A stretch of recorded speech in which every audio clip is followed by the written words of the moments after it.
কত বড় মূলা, এটা বলো আমি আমার লাইফে ফার্স্ট দেখি এত বড় মূলা। হ্যাঁ। তো hello guys, welcome back to my Facebook blog. তো এখন আমি তোমাদেরকে দেখাবো যে দিদির বাড়ির সবজি খেতে এসে আমরা কী কী সবজি তুলে নিলাম। তো তার জন্য কিন্তু এখন আমরা বাড়ি থেকে বেরিয়ে পড়েছি। তো খেতে যাওয়ার যে রাস্তাটা সেটা দিয়ে কিন্তু এখন আমরা ঢুমাক ঢুমাক করে হেঁটে চলে যাচ্ছি।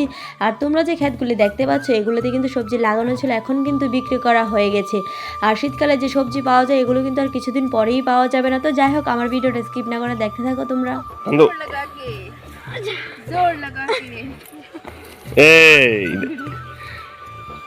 এই যে দেখো কত বড় মূলা, এটা বলো আমি আমার লাইফে ফার্স্ট দেখি এত বড় মূলা। হ্যাঁ। তো এই দিকটাতে কিন্তু প্রচুর সরষা গাছ লাগানো ছিল, এখন কিন্তু তারা সরষা গাছগুলি তুলে নিচ্ছে। তো তোমাদেরকেও একটা আমি পেটে দেখিয়ে দিচ্ছি, এই যে খোলসটা তার ভিতরে কিন্তু এই সরষাগুলি থাকে।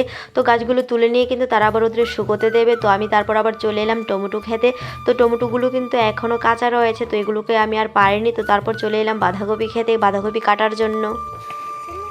এখন আমি আইছি বাঁধাকপি কাটতে। বাঁধাকপি কাটুন, বাড়িতে রান্না করুন, তারপরে খাবো।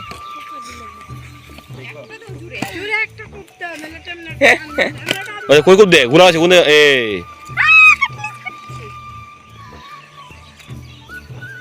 আরে জল আছে, চলো চলো।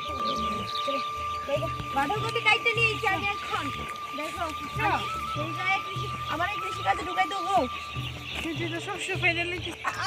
বেরে নি লাগা দেখো।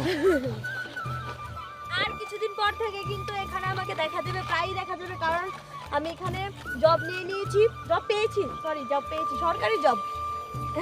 সবজি কাটার জব। এখন যেটা তোমরা দেখছো এটা কিন্তু হচ্ছে গিয়ে কাকতারোয়া, আর এটা কিন্তু আগে আমি মুভিতেই দেখতাম আর এখন কিন্তু সামনাসামনি দেখছি। তো তোমরা কারা কারা তার আগে কাকতারোয়া দেখেছো।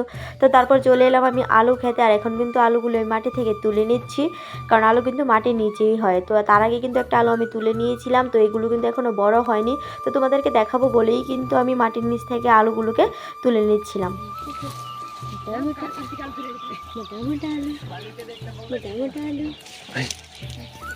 তো সবজি তুলে নেওয়ার পর এখন কিন্তু চলে এলাম বড়ি গাছ থেকে বড়ি পেড়ে খাওয়ার জন্য। আর এদিকে কিন্তু প্রচুর বড়ি গাছ লাগানো ছিল, কিন্তু খাওয়ার মতো কেউ ছিল না, আর আমাদের কিন্তু বাজার থেকে কিনে খেতে হয়। তো যাই হোক, এই যে দেখো গাছ থেকে কিন্তু একটা আমি বড়ি পেড়ে নিলাম।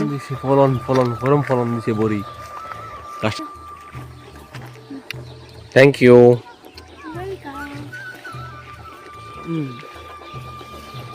তো এই যে দেখো এখানে কিন্তু আমরা কতগুলো বড়ি পেরে নিয়েছি, আর এখন কিন্তু আমরা চলে যাচ্ছি বাড়িতে, কারণ আমাদের কিন্তু সবজি তোলা শেষ আর সন্ধ্যা হতেও চললো। তো ভিডিওটা কেমন লাগলো অবশ্যই জানিও। তো এখনকার জন্য টাটা।